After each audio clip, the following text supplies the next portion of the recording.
ನಮಸ್ಕಾರ ಸ್ನೇಹಿತರೆ, ಹೊನ್ನಾವರದ 2 ದಿನದ ಪ್ರವಾಸದಲ್ಲಿ ಕಟ್ಟ ಕಡೆಯ ಭೇಟಿ ಮಿರ್ಜಾನ್ ಫೋರ್ಟ್. ಪ್ರಕೃತಿಯ ಅದ್ಭುತ ರಚನೆಯಾದ ಯಾಣವನ್ನ ನೋಡಿಕೊಂಡು ಮಿರ್ಜಾನ್ ಕೋಟೆಗೆ ಬರೋ ಅಷ್ಟರಲ್ಲೇ 5 ಗಂಟೆ ಆಗಿತ್ತು. ಕಾರ್ ಡ್ರೈವರು ಮಿರ್ಜಾನ್ ಫೋರ್ಟ್ 5 ಗಂಟೆಗೆ ಕ್ಲೋಸ್ ಅಂತ ಹೇಳಿದ್ರು. ಆದ್ದರಿಂದ ಕಾರ್ ಇಳಿದವರೇ ಒಂದೇ ಸಮ ಓಡ್ಕೊಂಡು ಹೋದ್ವಿ, ಬೇಗ ಟಿಕೆಟ್ ತೊಗೊಂಡು ಒಳಗಡೆ ಹೊರಟೋಗೋಣ ಅಂತ. ಆದರೆ ಇಲ್ಲಿ ಯಾವುದೇ ಟಿಕೆಟ್ ಇರಲಿಲ್ಲ, ಎಲ್ಲರಿಗೂ ಸಂಪೂರ್ಣ ಉಚಿತ ಪ್ರವೇಶ. ಮತ್ತು ಈ ಕೋಟೆ 5:30ವರೆಗೂ ಓಪನ್ ಇರುತ್ತೆ ಅಂತ ಹೇಳಿದ್ರು. ಸಮಾಧಾನದಿಂದ ಒಳಗಡೆ ಹೋದ್ವಿ. ಈ ಒಂದು ಮಿರ್ಜಾನ್ ಕೋಟೆ ಬೆಳಗ್ಗೆ 8 ಗಂಟೆಯಿಂದ ಸಂಜೆ 5:30ರವರೆಗೆ ತೆರೆದಿರುತ್ತೆ. ಈ ಒಂದು ಕೋಟೆ ಉತ್ತರ ಕನ್ನಡ ಜಿಲ್ಲೆಯ ಕುಮಟಾ ತಾಲೂಕಿನಲ್ಲಿದೆ. ಕುಮಟಾದಿಂದ 12 ಕಿಲೋಮೀಟರ್, ಗೋಕರ್ಣದಿಂದ 21 ಕಿಲೋಮೀಟರ್, ಬೆಂಗಳೂರಿನಿಂದ 466 ಕಿಲೋಮೀಟರ್ ದೂರದಲ್ಲಿರುವ ಈ ಕೋಟೆ ಹೈವೇಯಿಂದ 1 ಕಿಲೋಮೀಟರ್ ದೂರದಲ್ಲಿದೆ. ರಾಜ್ಯದ ಯಾವುದೇ ಮೂಲೆಯಿಂದ ಕುಮಟಾವನ್ನು ತಲುಪಿ ಕುಮಟಾದಿಂದ ಮಿರ್ಜಾನ್ ಫೋರ್ಟನ್ನು ತಲುಪಬಹುದು. ವರ್ಷದ ಎಲ್ಲ ದಿನಗಳಲ್ಲೂ ಕೂಡ ಈ ಒಂದು ಕೋಟೆಗೆ ಭೇಟಿಯನ್ನು ನೀಡಬಹುದು. ಅದರಲ್ಲೂ ಮಳೆಗಾಲದ ಸಮಯದಲ್ಲಿ ಈ ಕೋಟೆಗೆ ಭೇಟಿ ನೀಡಿದರೆ ಹಚ್ಚ ಹಸಿರಿನಿಂದ ಕಂಗೊಳಿಸುವ ಕೋಟೆಯನ್ನು ಕಣ್ತುಂಬಿಕೊಳ್ಳಬಹುದು. ಮಳೆಗಾಲದಲ್ಲೇನಾದರೂ ನಾವಿಲ್ಲಿಗೆ ಭೇಟಿ ಕೊಟ್ಟರೆ ತುಂತುರು ಹನಿಗಳ ನಡುವೆ ಕೋಟೆಯ ಮೇಲೆ ನಿಂತು ಆಕಾಶದ ಕೆಳಗೆ ದೂರದಲ್ಲಿ ಹರಿವ ಅಘನಾಶಿನಿ ಮತ್ತು ಅರಬ್ಬಿ ಸಮುದ್ರವನ್ನು ನೋಡುವ ಆ ಪರಿಯ ಸೊಬಗನ್ನು ಅನುಭವಿಸಿಯೇ ತಿಳಿಯಬೇಕು. ಇನ್ನು ಬೇಸಿಗೆ ಕಾಲದಲ್ಲೇನಾದರೂ ನಾವು ಭೇಟಿ ನೀಡಿದ್ರೆ ಅದು ಇನ್ನೊಂದು ರೀತಿಯ ಸೌಂದರ್ಯ. ಒಣಗಿದ ಹುಲ್ಲಿನ ಉಡುಗೆಯನ್ನು ತೊಟ್ಟ ಕೋಟೆಯನ್ನು ವೀಕ್ಷಿಸಬಹುದು. ಸಾಮಾನ್ಯವಾಗಿ ಕೋಟೆಯನ್ನು ಶತ್ರುಗಳಿಂದ ರಾಜ್ಯವನ್ನು ಕಾಪಾಡಲು ಕಟ್ಟಲಾಗುತ್ತದೆ. ಆದರೆ ಮಿರ್ಜಾನ್ ಫೋರ್ಟನ್ನು ವ್ಯಾಪಾರ ವ್ಯವಹಾರಗಳ ಉದ್ದೇಶಕ್ಕಾಗಿ ಕಟ್ಟಲಾಗಿತ್ತಂತೆ. 15ನೇ ಶತಮಾನದಲ್ಲಿ ವಿದೇಶಗಳಿಗೆ ಕಾಳುಮೆಣಸು ಮತ್ತು ಸಾಂಬಾರ ಪದಾರ್ಥಗಳನ್ನು ರಫ್ತು ಮಾಡಲು ಲ್ಯಾಟರೈಟ್ ಕಲ್ಲುಗಳನ್ನು ಉಪಯೋಗಿಸಿ ಈ ಒಂದು ಬಲಿಷ್ಠವಾದ ಕೋಟೆಯನ್ನು ಕಟ್ಟಲಾಗಿದೆ. ಕೋಟೆಯ ರಕ್ಷಣೆಗಾಗಿ ಕೋಟೆಯ ಸುತ್ತಲೂ ಚಾನಲ್ ರೀತಿ ಕಟ್ಟಿ ಅದರಲ್ಲಿ ನೀರನ್ನು ತುಂಬಿ ವಿಷಜಂತುಗಳನ್ನು ಬಿಡಲಾಗ್ತಾ ಇತ್ತು. ಶತ್ರುಗಳು ಈ ವಿಷಜಂತುಗಳನ್ನು ದಾಟಿ ಕೋಟೆಯನ್ನು ಪ್ರವೇಶಿಸುವುದು ಅಸಾಧ್ಯವಾಗಿತ್ತು. ಇನ್ನು ಈ ಕೋಟೆಯನ್ನು ಪ್ರವೇಶಿಸುತ್ತಿದ್ದ ಹಾಗೆ ಈ ಕೋಟೆಯ ಮುಂಬಾಗಿಲಿನಲ್ಲಿರುವ ಫಲಕದಲ್ಲಿ ಈ ಕೋಟೆಯನ್ನು ಕಟ್ಟಿಸಿದವರು ಬಿಜಾಪುರದ ಶರೀಫ್ ಉಲ್ ಮುಲ್ಕ್ ಎಂದು ಬರೆದಿದ್ದಾರೆ.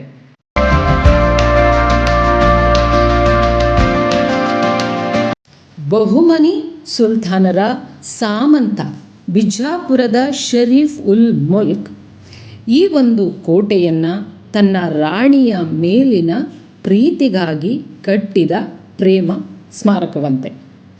ಅಲ್ಲದೆ ತನ್ನ ರಾಣಿಯ ಹೆಸರನ್ನು ಇಡದೆ ಮೇರಿ ಜಾನ್ ಎಂಬ ಹೆಸರನ್ನು ಇಟ್ಟು ಕಾಲಾನಂತರದಲ್ಲಿ ಮೇರಿ ಜಾನ್ ಎಂಬ ಹೆಸರು ಹೋಗಿ ಮಿರ್ಜಾನ್ ಆಯಿತು ಎಂದು ಹೇಳಲಾಗುತ್ತೆ. ಆದರೆ ಕೆಲವು ಇತಿಹಾಸಕಾರರು ಇದನ್ನು ಒಪ್ಪೋದಿಲ್ಲ. ಯಾಕಪ್ಪ ಅಂದರೆ ಕೋಟೆಯ ಒಳಭಾಗದಲ್ಲಿ ದೀಪಸ್ತಂಭ ನೋಡಬಹುದು, ಮತ್ತು ಮತ್ತೊಂದು ಭಾಗದಲ್ಲಿ ಚಾಮುಂಡೇಶ್ವರಿಯ ವಿಗ್ರಹವಿದೆ. ಇದು ಶರೀಫ್ ಉಲ್ ಮುಲ್ಕೆ ಕಟ್ಟಿರೋದಾದರೆ ಕೋಟೆಯ ಒಳಭಾಗದಲ್ಲಿ ದೀಪಸ್ತಂಭವಾಗಲಿ ಚಾಮುಂಡೇಶ್ವರಿಯ ವಿಗ್ರಹವಾಗಲಿ ಏಕೆ ಬಂತು ಎಂಬ ಪ್ರಶ್ನೆ ಹುಟ್ಟಿಕೊಳ್ಳಲು ಸಂಶೋಧನೆ ನಡೆಸಲಾಯಿತು. ಆಗ ದೊರೆತ ವಸ್ತುಗಳ ಆಧಾರದ ಮೇಲೆ ಅಂದು ಪಶ್ಚಿಮ ಕರಾವಳಿಯನ್ನು ಆಳುತ್ತಿದ್ದ ಉತ್ತರ ಕನ್ನಡದ ಹೆಮ್ಮೆಯ ಹೆಣ್ಮಗಳು, ಕಾಳು ಮೆಣಸಿನ ರಾಣಿ, ಗೇರು ಸೊಪ್ಪೆಯ ಚೆನ್ನಭೈರಾದೇವಿ ಕಟ್ಟಿಸಿದ್ದು ಎಂದು ಹೇಳಲಾಯಿತು.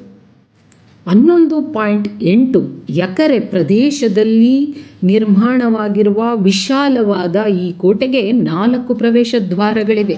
ಈ ಒಂದು ಕೋಟೆಯಲ್ಲಿ ಪಾಕಶಾಲೆ, ದರ್ಬಾರ್ ಹಾಲ್, ಬಾವಿ, ಕಾವಲು ಗೋಪುರ, ರಹಸ್ಯ ಮಾರ್ಗಗಳು, ಮದ್ದು ಗುಂಡು ಶೇಖರಿಸಿಡುವ ಸ್ಥಳಗಳು, ದೀಪಸ್ತಂಭಗಳನ್ನು ನೋಡಬಹುದು. ವ್ಯಾಪಾರ ವ್ಯವಹಾರಗಳಿಗೆ ಹೆಚ್ಚಿನ ಉತ್ತೇಜನ ನೀಡುತ್ತಿದ್ದಂತಹ ಕಾಳು ಮೆಣಸಿನ ರಾಣಿ ಚೆನ್ನಭೈರಾದೇವಿ ಈ ಒಂದು ಪ್ರದೇಶದಿಂದಲೇ ಕಾಳು ಮೆಣಸನ್ನು ವಿದೇಶಗಳಿಗೆ, ಐರೋಪ್ಯ ರಾಷ್ಟ್ರಗಳಿಗೆ ರಫ್ತು ಮಾಡುತ್ತಿದ್ದಳಂತೆ. ಈ ಒಂದು ಕೋಟೆಯ ಒಳಭಾಗದಲ್ಲಿ ಬಾವಿಗಳಿದ್ದು ಈ ಬಾವಿಗಳನ್ನು ಕಾಳು ಮೆಣಸು ಕೆಡದಂತೆ ಸಂಗ್ರಹಿಸಿಡಲು ಬಳಸಲಾಗುತ್ತಿತ್ತು ಎಂದು ಹೇಳಲಾಗುತ್ತದೆ. ಇತಿಹಾಸಕಾರರ ಅಭಿಪ್ರಾಯದ ಪ್ರಕಾರ ಪಿರಂಗಿಗಳನ್ನು ತೂರಿಸಲು ಅನುಕೂಲವಾಗುವಂತೆ ಇಲ್ಲಿನ ಗೋಪುರಗಳನ್ನು ನಿರ್ಮಿಸಲಾಗಿದೆ. ಬುರ್ಜ್ಗಳನ್ನು ಹತ್ತಲು ಮೆಟ್ಟಿಲುಗಳಿವೆ. ಸಮುದ್ರ ಅಥವಾ ಬೇರೆ ಯಾವುದೇ ಮಾರ್ಗದ ಮೂಲಕ ಶತ್ರುಗಳು ಊರನ್ನು ಪ್ರವೇಶಿಸಿದರೂ ಸೈನಿಕರಿಗೆ ಗೋಚರವಾಗುವಂತೆ ಕಾವಲು ಗೋಪುರದ ನಿರ್ಮಾಣ ಈ ಕೋಟೆಯ ವೈಶಿಷ್ಟ್ಯ. ಈ ಒಂದು ಕೋಟೆಯ ಮೇಲೆ ಹಲವಾರು ಬಾರಿ ದಾಳಿಗಳಾಗಿದ್ದರೂ ಸಹ 54 ವರ್ಷಗಳ ಸುದೀರ್ಘ ಆಳ್ವಿಕೆಯನ್ನು ನಡೆಸಿದ ವಿಜಯನಗರದ ಸಾಮಂತ ರಾಣಿ ಚೆನ್ನಭೈರಾದೇವಿಯ ಕಣ್ಗಾವಲಿನಲ್ಲಿದ್ದಂತಹ ಈ ಕೋಟೆಯನ್ನು ಯಾರಿಂದಲೂ ಗೆಲ್ಲಲಾಗಲಿಲ್ಲ.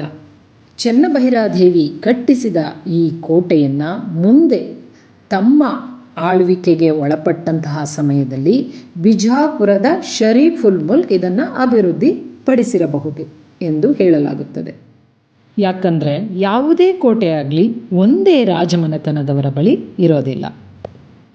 54 ವರ್ಷಗಳ ಸುದೀರ್ಘ ಆಡಳಿತವನ್ನು ನಡೆಸಿದ ಕರ್ನಾಟಕ ಕಂಡ ವೀರ ಧೀಮಂತ ರಾಣಿ ಚೆನ್ನಭೈರಾದೇವಿ ಇತಿಹಾಸದ ಪುಟಗಳನ್ನು ಗಮನಿಸಿದಾಗ ಈಕೆಯಷ್ಟು ದೀರ್ಘಕಾಲ ಆಳ್ವಿಕೆಯನ್ನು ಮಾಡಿದ ಮತ್ತೊಬ್ಬ ರಾಣಿ ಕಂಡುಬರುವುದಿಲ್ಲ. ಈ ಕೋಟೆಯನ್ನು ಸಂಶೋಧಿಸಿದಾಗ ಸಂಶೋಧನಾಕಾರರಿಗೆ ಇಲ್ಲಿ ಚಿನ್ನದ ನಾಣ್ಯಗಳು, ಕಬ್ಬಿಣದ ಗುಂಡುಗಳು ದೊರೆತಿದ್ದು ಇಲ್ಲಿ ಜನರು ವಾಸಿಸುತ್ತಿದ್ದರು ಎನ್ನುವುದಕ್ಕೆ ಸಾಕ್ಷಿಯಾಗಿವೆ. ಚೆನ್ನಭೈರಾದೇವಿಯ ನಂತರ ಈ ಕೋಟೆ ಕೆಲಕಾಲ ಕೆಳದಿಯ ನಾಯಕರು, ನಂತರದಲ್ಲಿ ಬಿಜಾಪುರದ ಸುಲ್ತಾನರ ಆಳ್ವಿಕೆಗೆ ಒಳಪಟ್ಟಿತ್ತು ಎಂದು ಹೇಳಲಾಗುತ್ತದೆ. ಅನಂತರದಲ್ಲಿ ಬ್ರಿಟಿಷರು ತಮ್ಮ ಸುಪರ್ದಿಗೆ ಕೋಟೆಯನ್ನು ತೆಗೆದುಕೊಂಡು ಈ ಕೋಟೆಯ ಮೂಲಕವೇ ತಮ್ಮ ವ್ಯಾಪಾರ ವಹಿವಾಟಿನ ಮೇಲೆ ಹೆಚ್ಚಿನ ನಿಗಾ ವಹಿಸುತ್ತಿದ್ದರು ಎಂದು ಹೇಳಲಾಗುತ್ತದೆ. ಇಲ್ಲಿರುವ ಪ್ರತಿಯೊಂದು ಕಲ್ಲು ಕೂಡ ರಾಣಿ ಚೆನ್ನಭೈರಾದೇವಿಯ ಸಾಹಸ ಗಾಥೆಯನ್ನು ಹೇಳುತ್ತದೆ. ವಾದವಿವಾದಗಳು ಏನೇ ಇದ್ದರೂ ಸಹ ಸಮುದ್ರ ಮತ್ತು ನದಿಯ ಪಕ್ಕದಲ್ಲಿ ಈ ಒಂದು ಕೋಟೆಯನ್ನು ಕಟ್ಟಿರುವುದರಿಂದ ಇದನ್ನು ವ್ಯಾಪಾರದ ಉದ್ದೇಶಕ್ಕಾಗಿಯೇ ಕಟ್ಟಿದ್ದಾರೆ ಎನ್ನಬಹುದು. ಹೊನ್ನಾವರಕ್ಕೆ ಭೇಟಿ ಕೊಟ್ಟ ಮೇಲೆಯೇ ನನಗೆ ರಾಣಿ ಚೆನ್ನಭೈರಾದೇವಿಯ ಬಗ್ಗೆ ಸ್ವಲ್ಪ ತಿಳುವಳಿಕೆ ಹೆಚ್ಚಾಗಿದ್ದು. ರಾಣಿಯ ಆ ವೀರತನ, ಧೀಮಂತಿಕೆ, ರಾಣಿಯ ಕೊಡುಗೆ ಇವುಗಳನ್ನು ನೆನೆಯುತ್ತಾ ನಾವು ಹೊರಟಿದ್ದು ನಮ್ಮ ಊರು ಬೆಂಗಳೂರಿನ ಕಡೆಗೆ. ಹೊನ್ನಾವರದಿಂದ ನಮಗೆ ಟ್ರೈನ್ ಇದ್ದಿದ್ದು ಸಂಜೆ 6:40ಕ್ಕೆ. ಕುಮಟಾದಲ್ಲೇ 6:30 ಆಗಿತ್ತು. ಆದ್ದರಿಂದ ನಮಗೆ ಹೊನ್ನಾವರಕ್ಕೆ ಹೋಗುವ ಸಮಯ ಇರಲಿಲ್ಲ. ಕಾರು ಚಾಲಕರಿಗೆ ಹೇಳಿ ನಾವು ನಮ್ಮನ್ನು ಕುಮಟಾ ರೈಲ್ವೆ ಸ್ಟೇಷನ್ಗೆ ಡ್ರಾಪ್ ಮಾಡಿಸ್ಕೊಂಡ್ವಿ. ಮತ್ತು ನಾವು ಬೆಂಗಳೂರಿಗೆ ಬುಕ್ ಮಾಡಿದಂತಹ ಟ್ರೈನು ಈ ಕುಮಟಾದ ಮೂಲಕವೇ ಹೋಗೋದ್ರಿಂದ ನಮಗೆ ಅದೇ ಟ್ರೈನ್ ಇಲ್ಲಿ ಸಿಕ್ತು. ಆದರೆ ಕುಮಟಾದಿಂದ ಹೊನ್ನಾವರಕ್ಕೆ ಓಪನ್ ಟಿಕೆಟ್ ತೊಗೊಂಡ್ವಿ. ಬೆಳಗ್ಗೆನೇ ನಾವು ರೂಮನ್ನು ವೆಕೇಟ್ ಮಾಡಿ ಲಗೇಜ್ ಜೊತೆಗೆ ತಂದಿದ್ದರಿಂದ ಕುಮಟಾದಲ್ಲೇ ಟ್ರೈನನ್ನು ಹತ್ಕೊಂಡ್ವಿ. 2 ದಿನದಿಂದಲೂ ನಮ್ಮ ಜೊತೆಯಲ್ಲಿಯೇ ಇದ್ದು ಎಲ್ಲ ಸ್ಥಳಗಳನ್ನು ಅಚ್ಚುಕಟ್ಟಾಗಿ ತೋರಿಸಿದ ಕಾರು ಚಾಲಕರಿಗೆ ಧನ್ಯವಾದ ಹೇಳಿ ಹೊರಟೆವು. ಎಷ್ಟು ಊರು ಸುತ್ತಿದರೇನು, ನಮ್ಮ ಊರು ನಮಗೆ ಮೇಲಲ್ಲವೇನು ಎನ್ನುತ್ತಾ ಹಸಿರಿನ ಸ್ವರ್ಗವೇ ಆದ ಹೊನ್ನಾವರಕ್ಕೆ ವಿದಾಯ ಹೇಳಿ ನಾವು ಹೊರಟೆವು ನಮ್ಮ ಊರಿನೆಡೆಗೆ. ಮತ್ತೊಂದು ಊರಿಗೆ ಹೊರಟಾಗ ನಿಮ್ಮನ್ನು ಭೇಟಿಯಾಗುವೆ. ನನ್ನ ವಿಡಿಯೋಗಳನ್ನು ನೋಡಿ ನನ್ನನ್ನು ಪ್ರೋತ್ಸಾಹಿಸುತ್ತಿರುವ ನಿಮ್ಮೆಲ್ಲರಿಗೂ ತುಂಬು ಹೃದಯದ ಧನ್ಯವಾದಗಳು.